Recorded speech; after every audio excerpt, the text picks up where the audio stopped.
Good morning. In continuation with chapter 12, today we are starting with the topic gene therapy.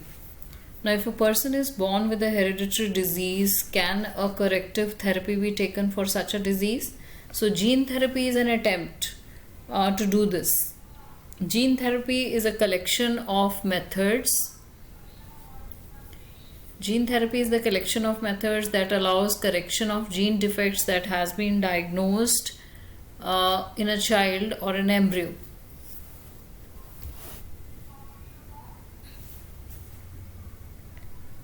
Now, when we talk about gene therapy, here genes, they are inserted into a person's cells and tissues to treat a disease.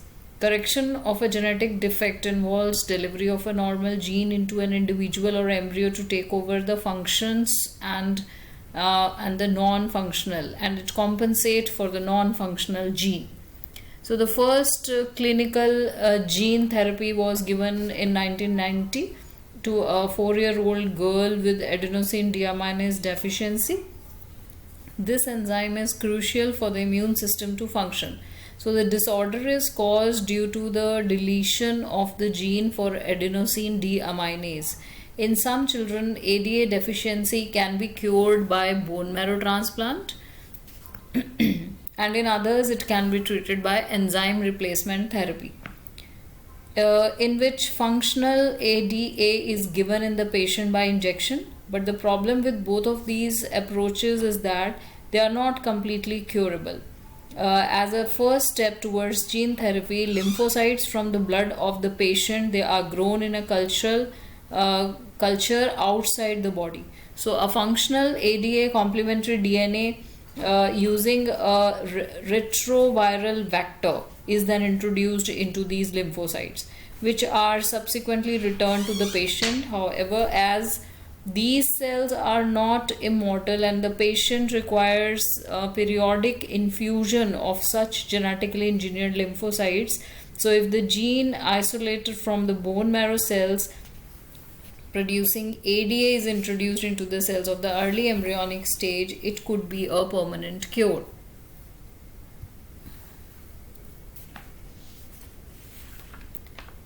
Now, in the molecular diagnosis, we know that the effective treatment of a disease, early diagnosis, and understanding the pathophysiology is very important.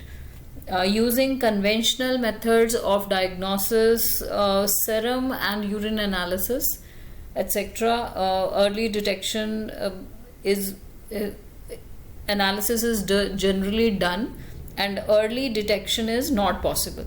So recombinant DNA technology by polymerase chain reaction and enzyme-linked immunosorbent assay are some of the techniques that serve the purpose of early diagnosis. So presence of a pathogen, bacteria, viruses, etc. is normally suspected only when the pathogen has produced a disease symptom. Now, by the time the concentration of the pathogen is already very high in the body and very low concentration of bacteria or virus at a time when the symptoms of the disease are not yet visible, can be detected by amplification of their nucleic acids by PCR. Now, PCR can detect very low amounts of DNA. So PCR is now routinely used to detect HIV in suspected AIDS patients, and it is being used to detect mutations in genes in suspected cancer patients.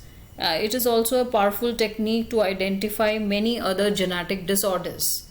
So a single stranded DNA or RNA tagged with the radioactive molecule, you can see here in the genomics it is studied, probe, which is also called as probe, and it is allowed to hybridize to its complementary DNA in a clone of cells, followed by detection using autoradiography.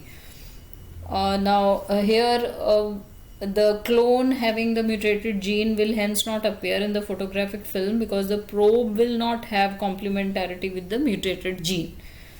So ELISA is based on the principle of antigen-antibody interaction. Infection by pathogen can be detected by the presence of antigens, proteins, glycoproteins, etc., or by detecting the antibodies synthesized against the pathogen.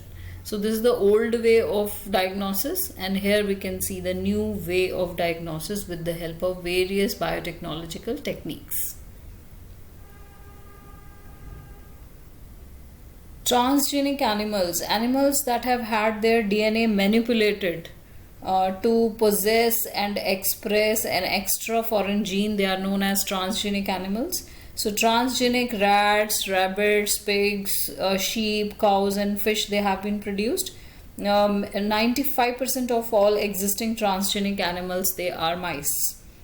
Now, why are these animals being produced and how can man benefit from such modifications? Let us try to understand this. Now, normal physiology and development. Transgenic animals, they are specifically designed to allow the study of how genes are regulated and how they affect the normal functions of the body and its development. Study of complex factors involved in growth, such as insulin like growth factor.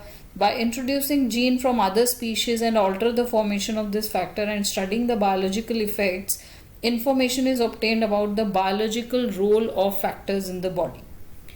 Second point is regarding the study of diseases. Many transgenic animals are designed to increase our understanding of how genes contribute to the development of the disease.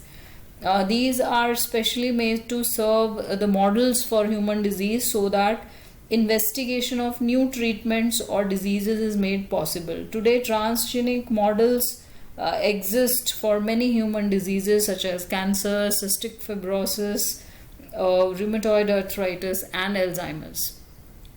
Biological products. Medicines required to treat certain human diseases, they can contain biological products, but such products are expensive to make. So transgenic animals which produce useful biological products, they can be created by introduction of the portion of the DNA or genes which codes for a particular product, such as human protein, alpha antitrypsin, that is used to treat emphysema. Other attempts, they are also being made for treatment of phenylketonuria and cystic fibrosis. In 1997, the first transgenic cow, Rosie, was being produced with a human protein enriched milk, which is 2.4 grams per liter, and the milk contained the human alpha lactalbumin, and that was nutritionally a more balanced product for human babies than the normal cow milk. Vaccine safety. Transgenic mice, they are being developed for use of testing the safety of vaccines before they are used on humans.